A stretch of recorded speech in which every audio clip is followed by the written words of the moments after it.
Hey, what's happening, all you animation fans? I'm Duuz-Diz-Din here once again with my lifelong wonder mate. The man with the iron giblets. And this is Talking 2D, podcast for all things animation, illustration, deviations, filmations, all the Asians, and mostly One All Piece. of them. Mostly One Piece. We love us some One Piece.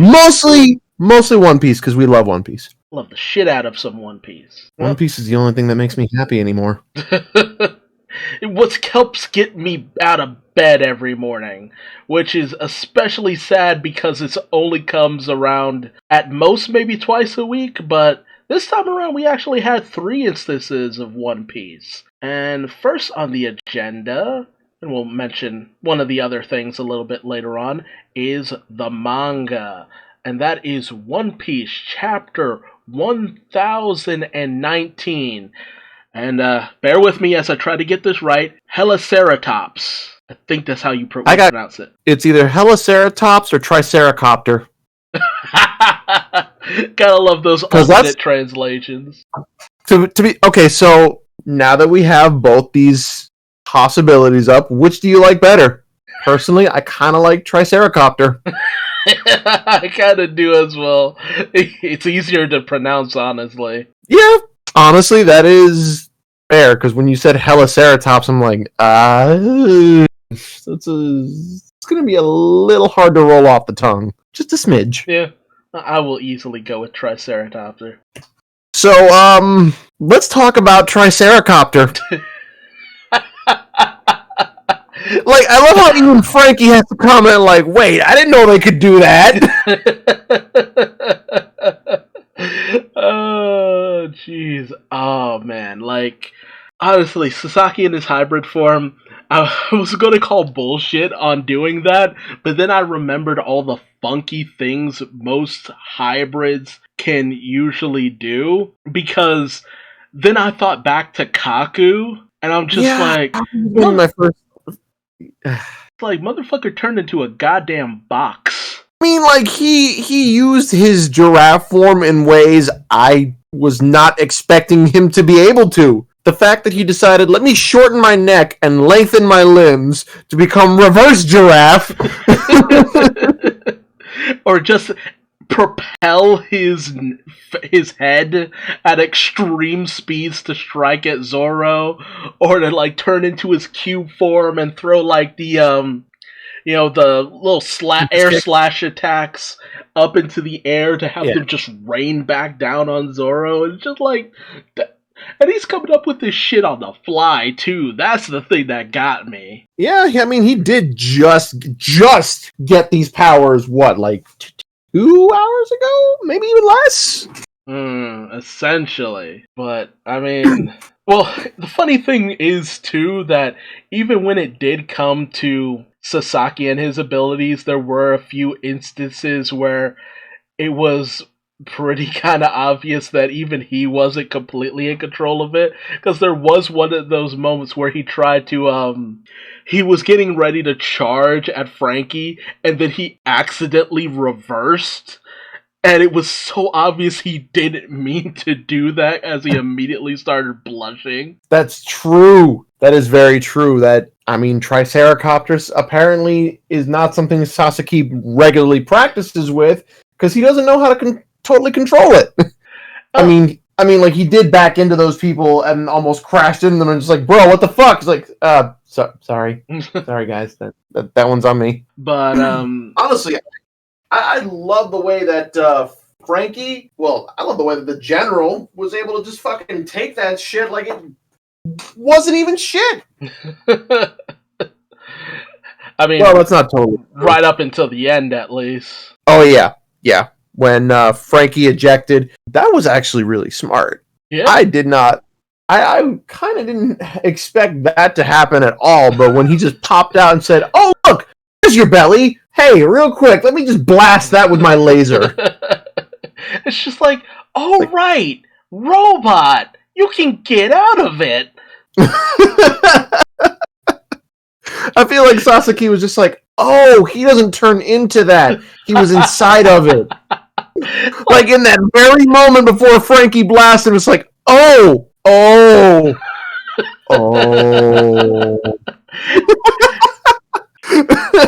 It's such an understandable conclusion to come to because so many other characters straight up believe that that's just actually Frankie. Well, I mean, it's not uncommon for characters to be like, normal sized, quote unquote normal, and then, just transform inexplicably into some giant monolithic fucking hulking creature. Most people just equate it to a devil fruit. Yeah, pretty much. Like, most people clearly can't tell that Frankie does not have devil fruits, but, fucking... They just don't know what a cyborg is totally capable of. I mean, hey, Queen's a cyborg, and I wouldn't be surprised if he modded Sasaki a bit just so that he could do that Triceracopter. Yeah, that one's a little hard to tell. We at least know that his Sasaki's sword is like a mechanism or some shit, but... Yes. Whatever's going on with Sasaki, it's just like, it could be that he's modded, it could just be that that's a result of his hybrid form. Really is hard to tell. Yeah. Then again, sometimes Oda does kind of like to just be like, whoa, what's anatomy? Best example I can give is Sabo's dragon claw.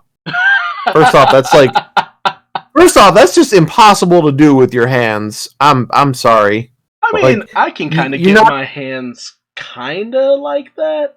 It just kind of hurts. Yeah, and the worst part is they have a point where Sabo's hands turn 360 in a spinning motion. It's just like there's, and this was before he ate the flame fruit, mind you. So I'm just like, there's literally no fucking way you could do this, man. Yeah, that's the one that I'm just like, I know that's mostly just a visual effect, but that just...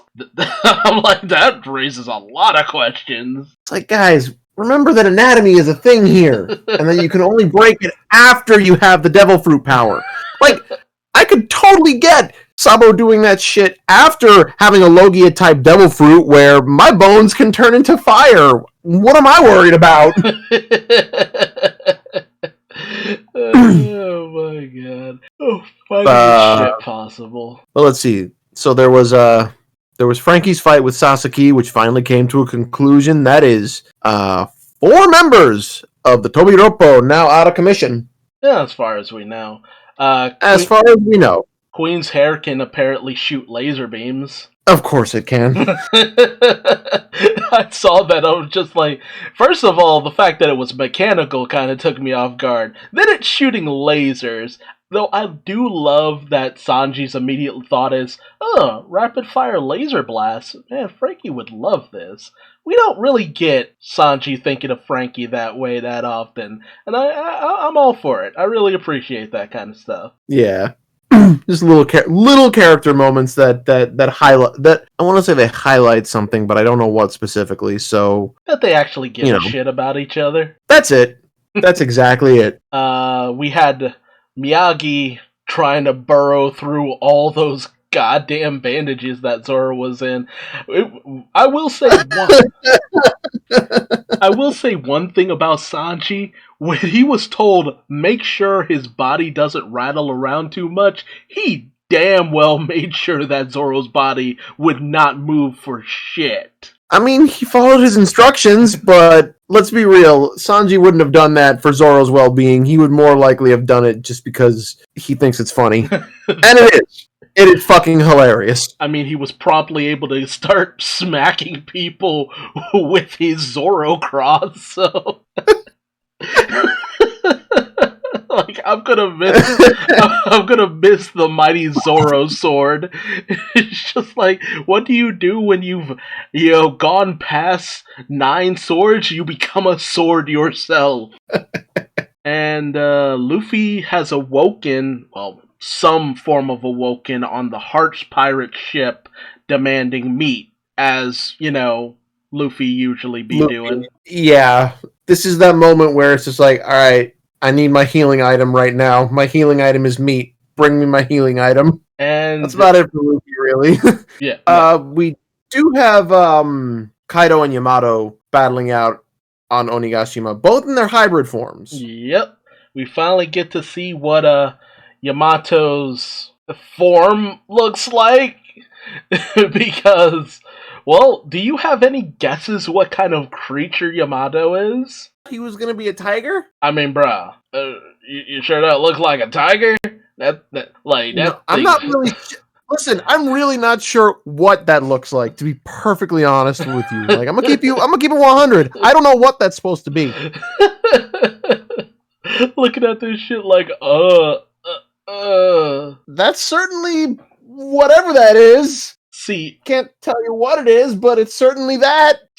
I've heard people say it's some kind of kitsune, but then I'm just like, yeah, no, that is definitely not a kitsune. I've heard people say a nue, which is like a tiger-like creature with a snake for a tail, and that's like, no, I've seen nue because of Persona 5.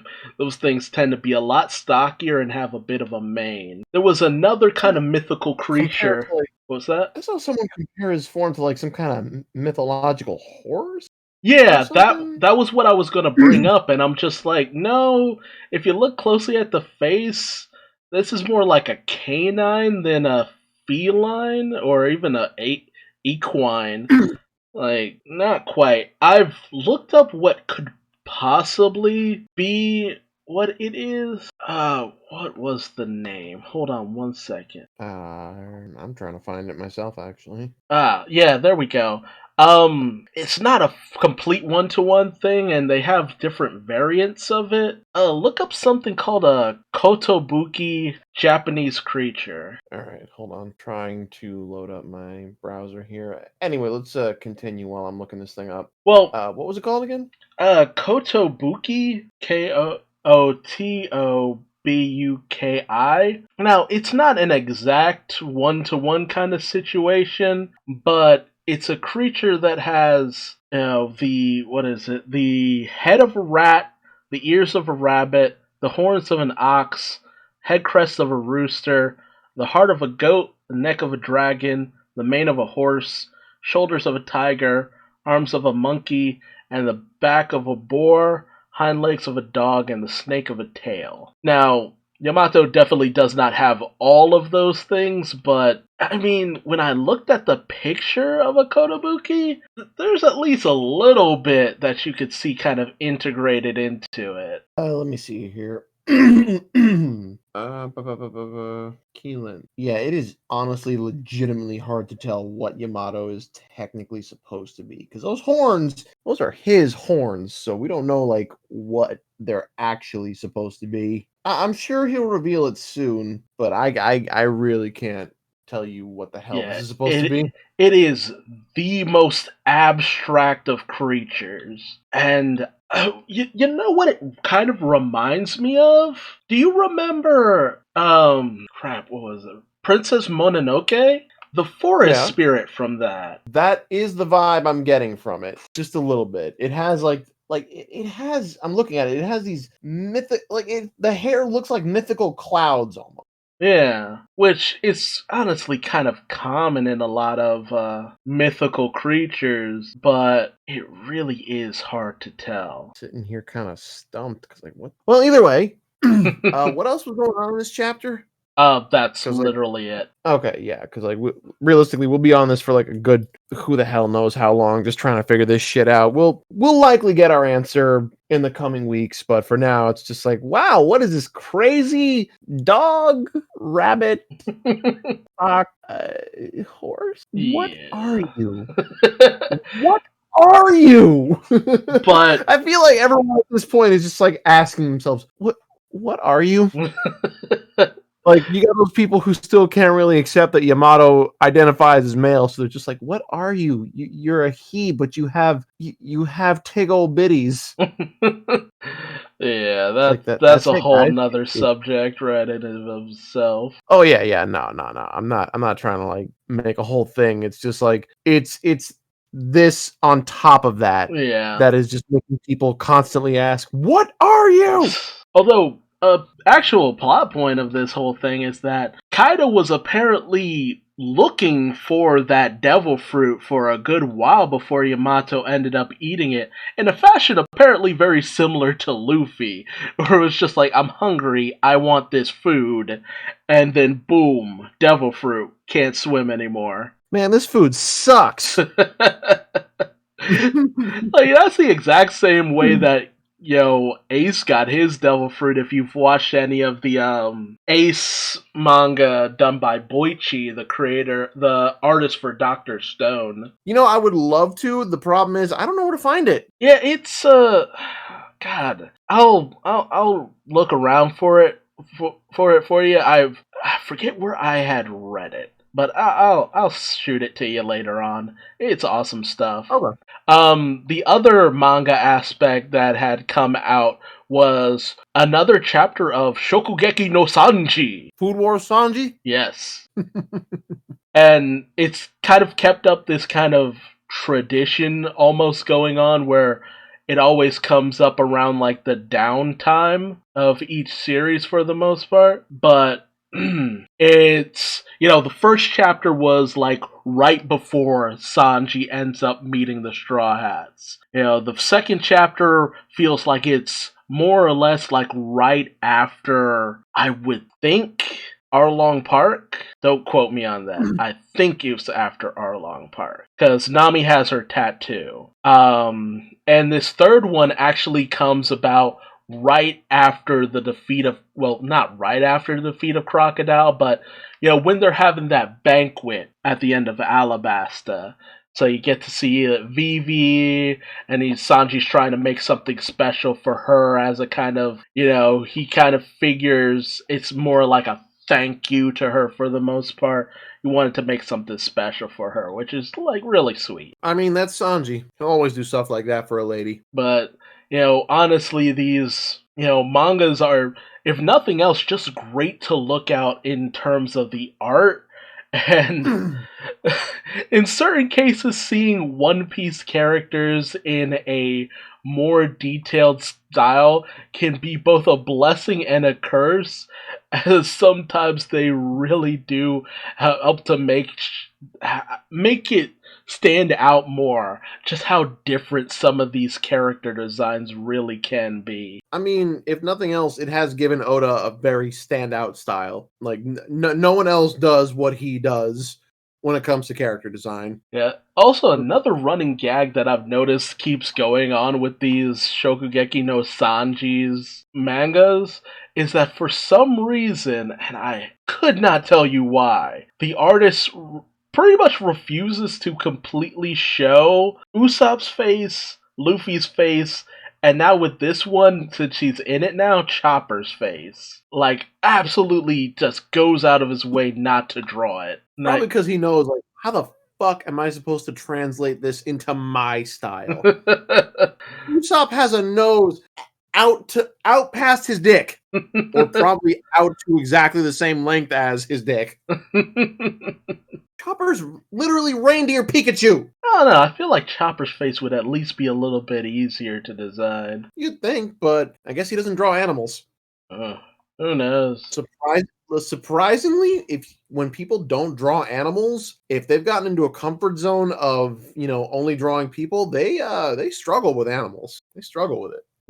But he certainly has fun drawing built men, and really, really enjoys drawing women. Although, oddly enough, instead of the classic, like, nude, like, food so good it knocks your clothes off, we actually got, like, a sweet little double-page spread of, like, different Vivi moments of, like, her being in Little Garden, her in the belly dancer outfit, her funniest moment where she's pulling on Usopp's nose to get him out of the snow, and even a depiction of her in her pirate outfit that we saw that one time, and God, that is such a good look for her. But it ended up just being a very sweet tribute to Vivi, and I'm like, damn, that's actually, like, It's the weirdest, most respectful depiction I've seen out of any of these chapters. Where it's just like it didn't go for the cheesecake, and I'm like surprised at that choice. But Weird considering hmm? considering the author of Food Wars. That's actually kind of surprising because they don't shy away from that shit. Okay, they really don't, especially not in like the openings or in like the endings where like everyone is just they're only just barely covered by all of the credits as the sequence is going on. Exactly. That's why it took me so off guard, because I'm just like, there were no naked women in this chapter. Is this man okay? Is he unwell? Is he unwell?